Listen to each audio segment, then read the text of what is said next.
Talaga ano. Pag nahina na. Yan ang ating masayahin na si Lola Francisca. Hi Kuya. Na-school na? Grade 5. Grade 5. Halika dito. Meron ka ng mga notebook? Opo. Kompleto na? Oo. Kompleto na siya. Anong grade mo na? 5. Grade 5. Galingan sa school ha? Opo. Binibigyan ng baon ni tatay? Paminsan lang, sir. Ha? Paminsan lang kasi wala mga trabaho at saka walang pira. Asan yung tatay niya ngayon? Nado na sa bukid. Hindi na sa construction. Wala pa pagkapasok. Hindi siya nakapasok. Kasi nagkasakit. Ngayon, payat na ngayon eh. Pumayat. Katapos inubo.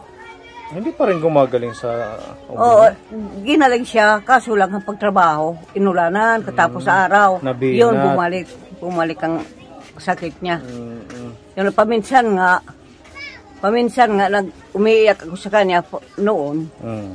Sabi ko, wala natin pera kahit ano.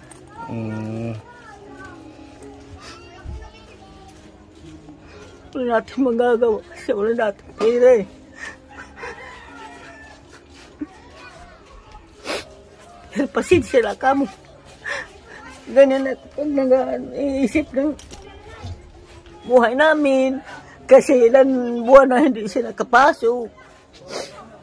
Ngayon, mabuti man nakautang kami ng bigas siya. Pamangkin ko dyan, 6 na kilo, hindi pa nakabayan.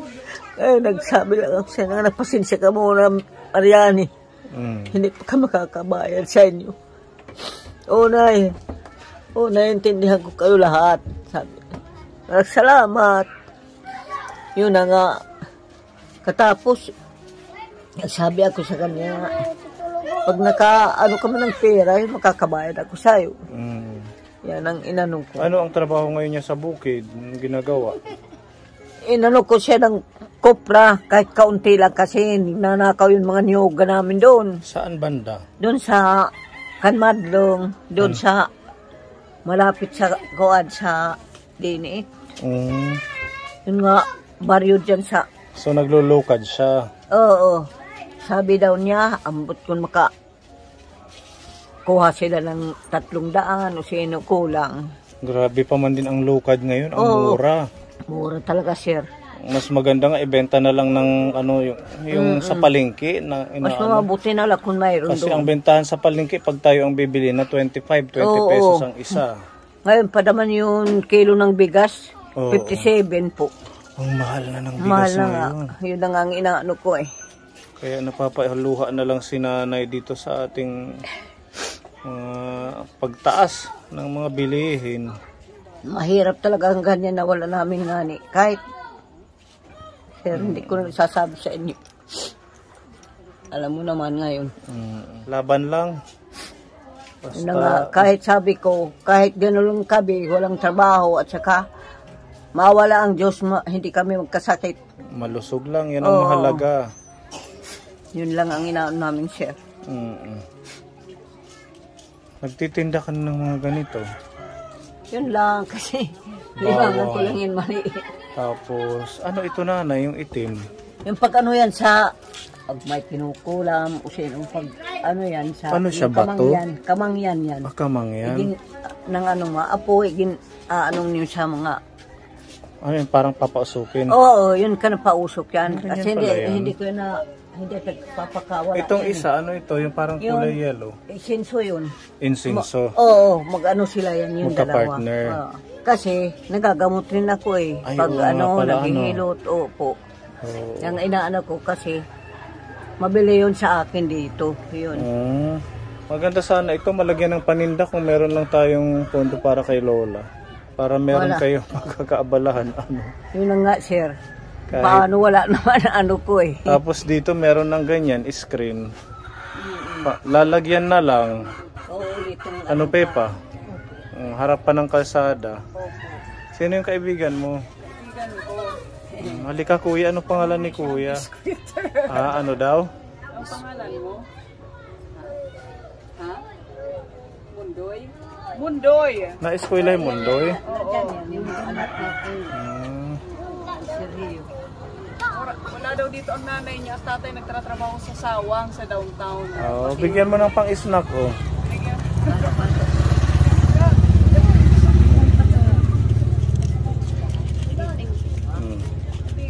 Bili ka ng pang-snack at baon mo yung iba bukas, ha? Ayan. Salamat, sir. Salamat. Anong grade mo na, Kuya Mundoy? Grade 3. Galingan sa pag-school, ha? Wala ka pang uniform? Mayroon. Ayaw mo pang isuot. Ayan si Kuya Mundoy. Na-school siya dito sa Umawas. Salamat. Salamat. Opo, sige. Diba naghihilot ka? Opo. Si Pepa kasi na-espongha. Oh, sige, salamat. Oo, andito yung likod niya sa kaka-grass cutter. Oo. Dito ka. Sige.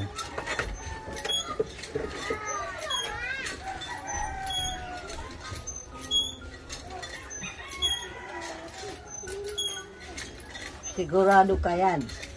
Nagagras ito, cutter. Opo, grass cutter na gaano siya. Pag Ganun. halimbawa, pag tanghali na huwag ka nang magtatrabaho. Bakit po? Kasi mahirap na pag nadaanan ka na hindi natin nakikita ng mga tao. Kasi minsan kahit tanghali pa, sige pa ako grass Hindi, cutter. kahit alas 11, yun ang itigil mo. Ganun ba yun? Ano? Opo, sir. So Yan pag mahirap. nag-alas 11, bawal nang magtrabaho. Oo. Hanggang alas 12. Huwag ka na mag-ano. Yung ano yun sa pagod mo. Ano ng lamig.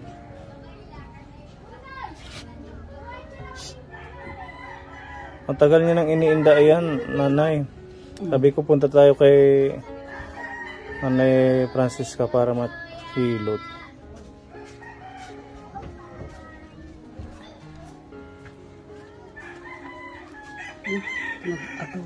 Ha? Ano na, Naglagotok din ito. Tumunog. di, sumuti na yan. Ganyan yan. Magaling si nanay, ano. Sumak, umano. So wag ka nang magtatrabaho pag tanghali na, Pepa. Huwag ka mag-ano yan. Kasi Hindi mahirap maganda. na. Kasi pag ako nag-ano, hindi ako tumitigil hanggat di ko Moto, natatapos. hindi pwede. May pahinga din. May oras ng trabaho, may Yung oras na ng si, si pahinga. Agustin, nagwawalay siya dito sa kalsada. Ngayon, alas 11 na. Sabi namin yung kasama niya, tumigil ka na, uwi na tayo. Tanghali na. Hindi tumigil, tingnan mo. Anong nangyari? Ang nangyari sa kanya, ito, umurong doon, hindi na nakagano na lang. Ako, nagpagaling yun. Ikaw ang naggamot. Oo, yan ka nagamot talaga yan. Kasi minsan yung ginagras cutter ko may nakaumbok na lupa. Ay, yung mga nono sa punso. Naku, Minsan, Pepa. pero nagpapanabi-tabi ako. O yan, sabihin mo lang na, Tabi-tabi po. tabi-tabi po. Lilinisan ko lang yung lilinisan bahay po. nyo, sinasabi. Bari-bari, ganun. Yan yung masakit. Kasi sa pagod mo na, yan. Naiipon.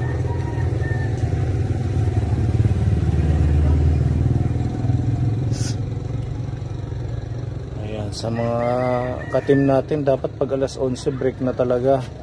Pahinga na. Hanggang alas 12, balik na ng Hindi alauna. magagalit yun, basta ganyan yan. Oras.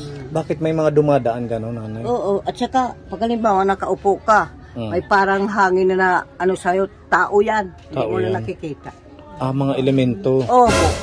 Mga kakaibang Hindi mo lang alam. nilalang. Pag halimbawa, maramdaman mo, parang may dumaan na hangin. Tao yan, hindi mo na nakikita. May ibig siyang sabihin Opo. na Na pinatitigil ka na yan sa pagtrabaho mo muna. kasi Ganyan yan eh. hindi na oras para Oo, magtrabaho. sasabihin na, sige tumigil ka na nga dyan. Yan ang ano yan niya. Minsan na ano na salamin. Ano, kahit na ano ang ano sa'yo.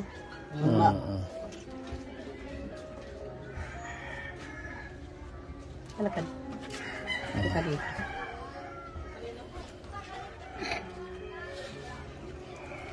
Hollow blocks. Madaming lamig.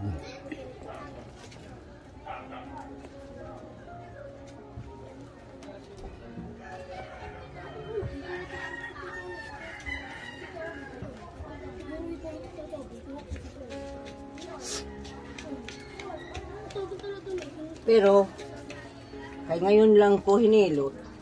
Pag halimbawa mamaya o sila bukas, pag masakit pa yun, mawawala na yun. Yun lang ang ano ko sa'yo.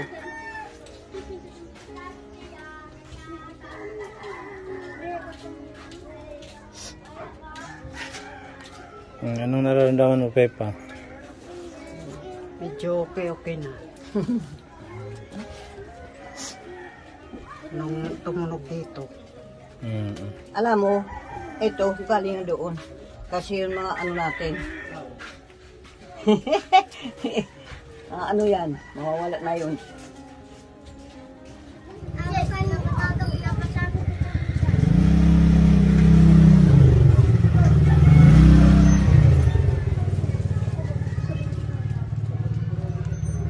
Okay na? Thank you, Nanay. Salamat. Pag ganyan po ba nanay na may nagpapahilot sa'yo, nagbibigay naman sila? Oo, yun iba wala. Kahit na sabi ko, basta makagaling ako sa inyo, okay lang yan sa akin. Walang Kasi- sapilitan. Opo, Tuloy pa din yung pag-ano mo ng uling, pag-uuling. yung isa lang, lalo na sa likod namin. Oo. Pero nangunguha ka pa din ng pang-uling. Mayroon nga, kaunti na lang doon. Yun yung mga naanod sa dagat. Ano? Opo. Tapos kinukulik mo.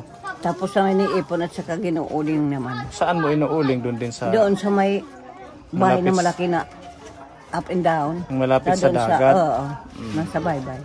Kumusta naman kayo ang inyong kalusugan? Awa ng Diyos. Inano ako ng mga mas ano sa akin ng edad. Sabi, ano daw ang ginagamit mo, nanay? Lola. Nakwala. Siguro awa lang ng Diyos sa akin. Para ang ganda pala kung pag halimbawa lumalakad ka, parang masigla ka lang lumakad. Kasi ayaw ko na mahina ano ko, paglakad. Gusto ko na yun, masigyan lakad ko doon. Sa edad yung 76, very pa, active pa si nanay. At saka sila, hindi ko lang inaano. Hindi na nga nakakaano sila, yun mga tuhod. Maglaki at saka hindi nakakagaang yun pagkaganyan. Nakakayuko. Nakakayuko talaga nila. Pag makayuko man, hindi sila makakatayo. Mahirap ng ano nila din, ang mga tuhod. Pero awa ng Diyos, ako wala. Inaano ko lang yan. Yan lang sir. Kasi pag tayo ay kumikilos, alam niyo po ba, mas malakas tayo, di ba? Oo. Kaysa sa mga nakaupo lang, yung nasa Siyempre. bahay lang. Sir, pag halimbawa nakaupo ka lang, walang dadaloy na dugo sa katawan mo. Mabuti kung nagtatrabaho ka at saka naglalakad papunta kung saan-saan, dumadalo yung dugo sa mga ugat mo. Opo. Yan ang importante. Kasi walang ano sa katawan mo pag nandiyan ka lang Kaya sa bahay. siguro healthy pa din si Nanay Francisca. Opo, Kasi very yun lang ang active. inaano ko. Salamat Laging sir. kumikilos. Oo. Hindi ho kayo nag-garden, ganon? Yun lang dito lang sa likod. Yun lang. Oo. Yun yung space na yun. Oo, yun Wala kayong parang taniman sa bukid? Malayo eh. Malayo. Yun na inano ng anak ko. Yung lukad, niyog. Oo, yun lang. Yan lang ano namin doon. Kasi kung sabi ko, kung mayroon namin lupa dito na malapit ako, nasabi nila kasi kung ano ang tatanim ko yan. Papasko na ho sa inyo. Ito, yung ginagawa ko yan. Ako nagagawa. Marunong ka din pala nanay, ano? Yung mga ito hindi ko na ibenta kasi yung pagbenta ko yan 50 pesos yung isa. Yung ganyan, 50. Opo. Marami nagpa-gawa sa akin ng mga bata no na magtipagpasko. Oo. Maganda yan sa mga classroom, mga recycled material, ano Ate Ruby? Walang gastos Kasi masyado. mga project ng mga bata noon na nag-ano sila sa Pasko. Yun, igipapadala sila kahit tag-iisa sila ng mga eskwela. Dito naman sa aking umano. Ayan, magpapasko na, tuloy-tuloy naman ang Tuloy iyong na paggawa naman niyo. yan. Oo. Marunong Kasi- ka din yung mga kawayan, yung lantern na kawayan. Marunong din ako yan. Kaso la, pagkalimbawa, mga mahal ganito, binibili mo doon sa bayan. Binibili. Oo, mahal na Lahat yan sa mahal, bayan. Talaga, mahal. Yun ang inaano. Ka-cute ng upuan na yan. Yun ang sa paglalaba. Okay. Mahal sa it, Tawa ni nanay. Oh, gihabubo, mga hilsit na pa hilsit itlisik. Ano nanay? Tawa ni nanay. Sinong gumawa ng upo? Ang tatay niya yan. Joke lang po. So, ay, meron tayong blessing dito galing po kay Tita Donna. Shout out po Tita Donna. Salamat, Tita Donna. Nagbigay po siya ng 2,000 pesos na groceries. Meron tayong pangdagdag sa bigas niyo. 10 kilo, sobrang mahal ng bigas. Gamal taga sir, mahal. Dito natin ilagay para... Diyan. Dito magkano? 57. Opo. Sa Burungan, 55. No? 55, 54. Yan ang ano nila. Tapos meron ho tayong biniling prutas para sa inyo namin. Lika kuya dito. Hindi mo ito, hindi. Nakaan kami ng prutas, may dadidi.